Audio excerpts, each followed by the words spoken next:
Okay, here we go. So, welcome to the very first live recording from Wendy Dickinson with Ascend to Sell and Jay Cowan, Business Owner Exit Strategies. So Jay and I would like to speak with all of you today about some of the intricacies of mergers and acquisitions. We actually just found a really interesting article and had a conversation about the recent merger of Whole Foods and Amazon and how it looks like that particular acquisition and that particular merger is not integrating successfully. So what we wanted to do was to share some of our thoughts on that and then just talk about the field in general. That sounds good to me. Awesome. So we are actually in our local Whole Foods, which is in Richmond, Virginia. And I'm a Whole Foods shopper. How about you, Jay? Are you? I have to say no. I've always found the concept interesting, but I've only been to one once, and today is the day. Mm-hmm. And how about Amazon? Oh, I use Amazon all the time. Yeah, so do I. Yeah. So, oh, and by the way, that's not static you're hearing. That's our neighbor who's crunching some paper bag and behind us. But that's what you get when you're on local. Living in the real world. Yeah, that's right. So, what are some of the things that you noticed about the Whole Foods and Amazon merger? Well,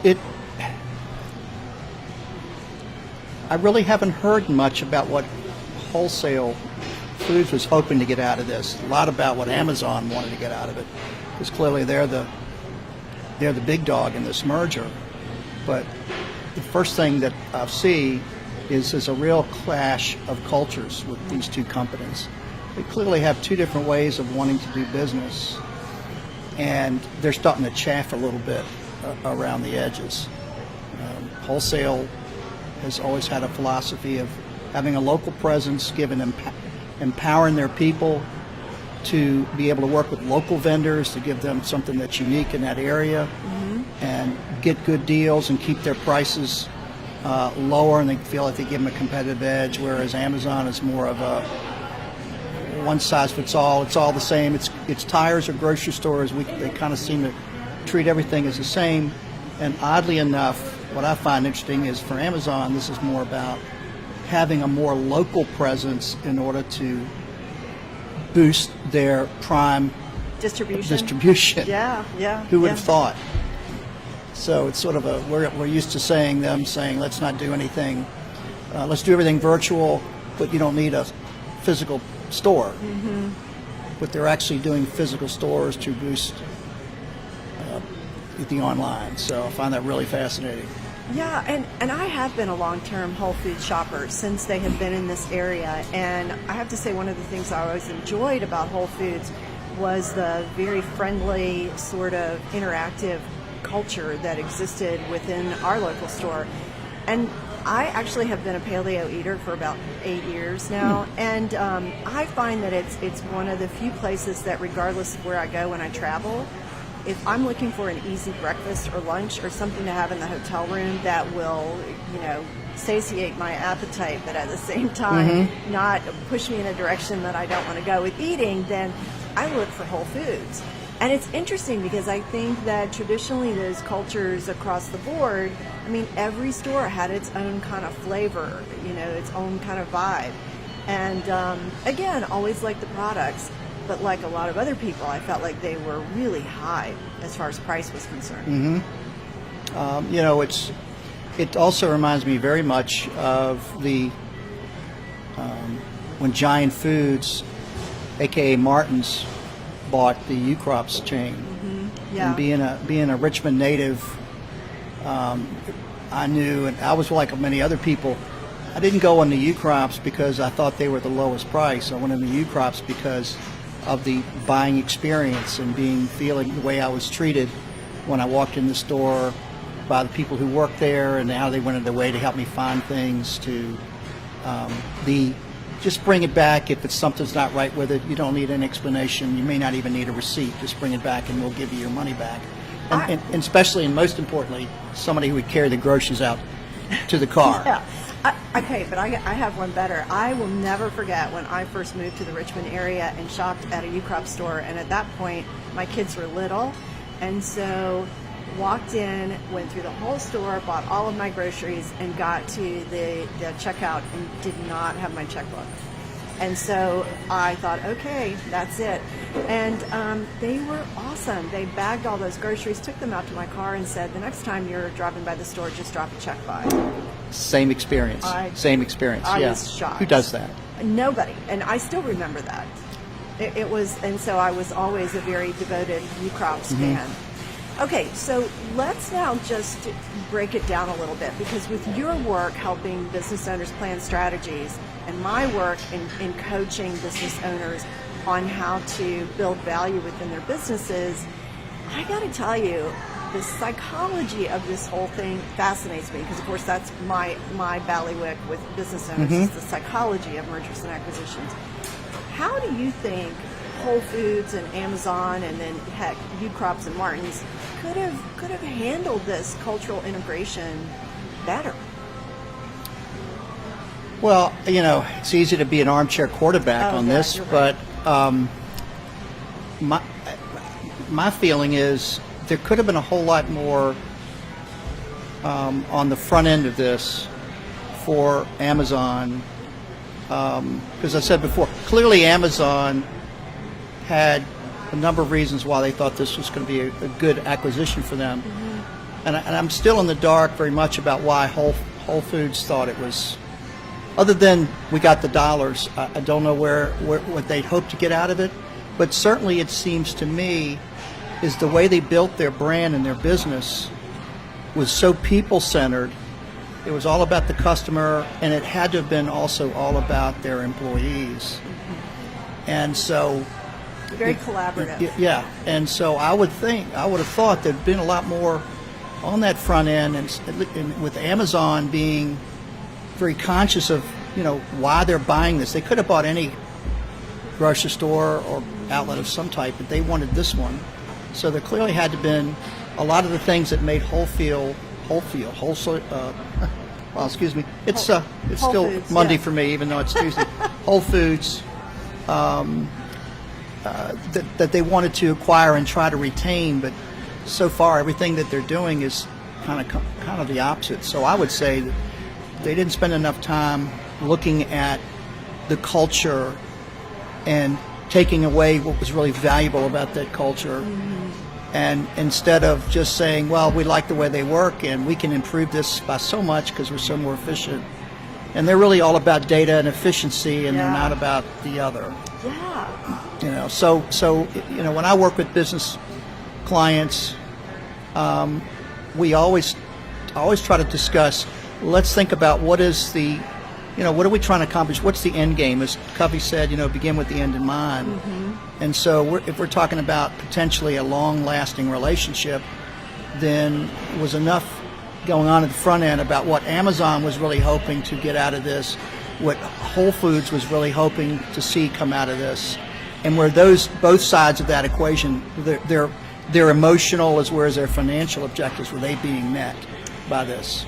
Yeah, and one of the things I really liked about the Harvard Business Review article that was entitled "One Reason Mergers Fail: The Two Cultures Aren't Compatible" was that it really does appear as though Amazon has a very tight culture, whereas Whole Foods has a very loose culture. And I think when I'm working with a couple of people who are considering going into partnership with one another, one of the first things that I have them do is to each not only identify their values, but then to prioritize those values. And then from there, really look at what their desired outcome is. I mean, what do they want to do?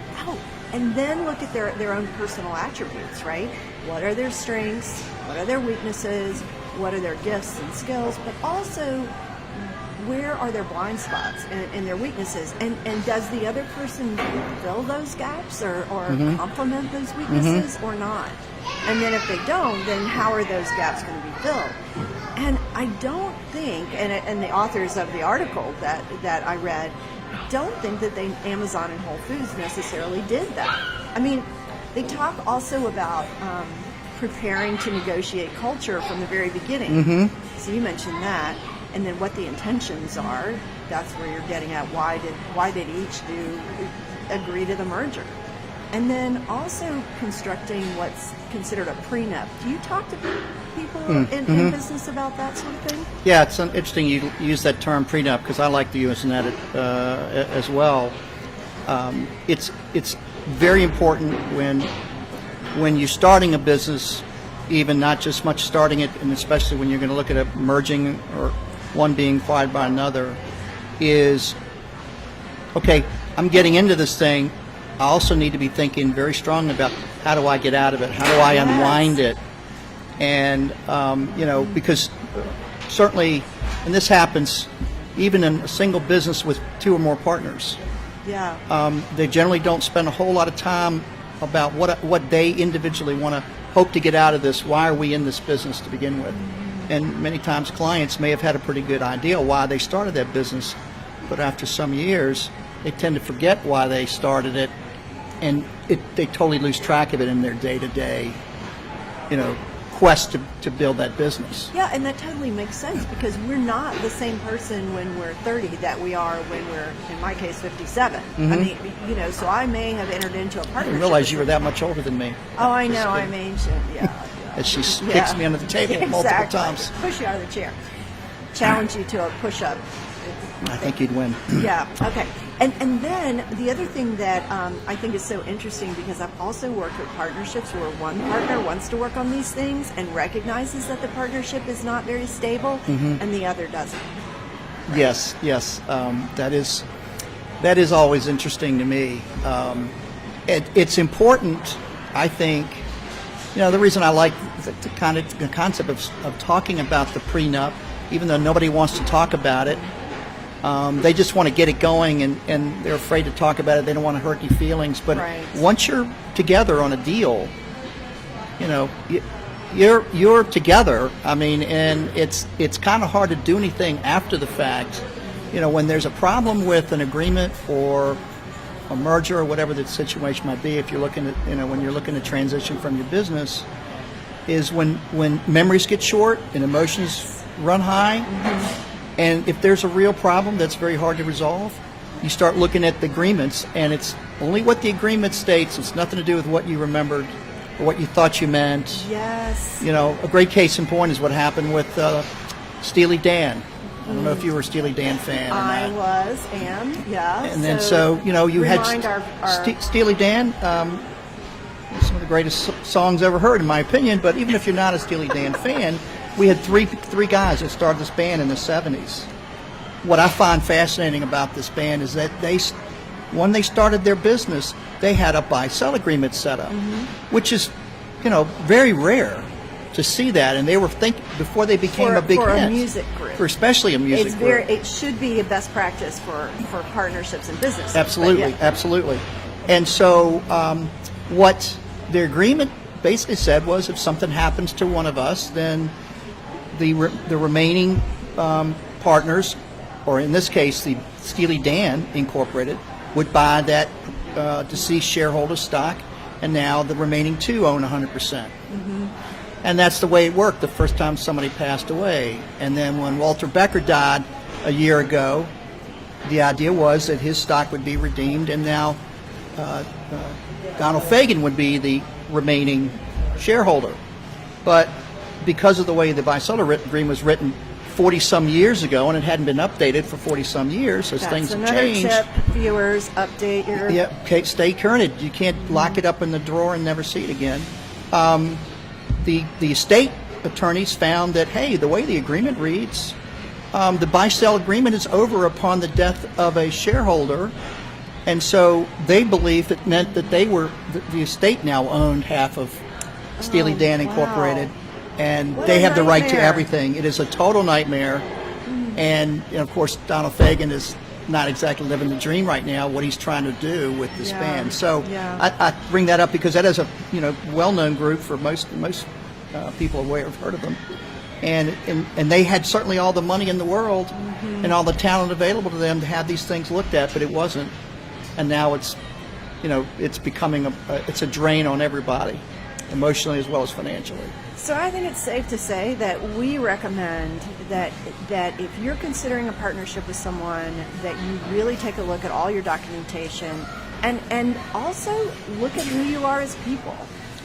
Put a practice into place on how to manage those negative emotions. Put a practice into place of how the two of you are going to navigate a difference of opinion. Does someone's opinion carry more weight than the other, depending on what division the decision happens to impact? I mean, only you can decide. But there are best practices, and we encourage you to seek out people who can help you discover what those are to set your business up to succeed. Absolutely. I'm with what she said. So I think that's all that we have to offer today, or at least that I do. How about you? Well, any closing remarks? Well, it's just that always try to keep in mind in your business that there's financial objectives and goals that you may have well in mind, and what you want to accomplish while you're in your business, and also what you want to see when you're no longer in it. But don't forget the emotional, the heart goals that are important. You might, in most businesses I know, most owners care about their employees, and they're worried, well, what happens to those people and I'm not here anymore? Some may not care as much as others, but that's important, and it's unfortunately only thought about in the 9th hour or 11th hour, as the saying goes. So always try to keep focused on both of those. Maybe next time we should talk about legacy. What do you think? Absolutely. I think that's a perfect lead-in for the next time. All right. And guys, we're going to actually do this again on Friday, October 26th at 3 o'clock Eastern. So join us, and we'll chat some more and focus on legacy next time. Hope we'll hear from you. All right. Yeah, send us any questions. Take care. Bye. Thanks.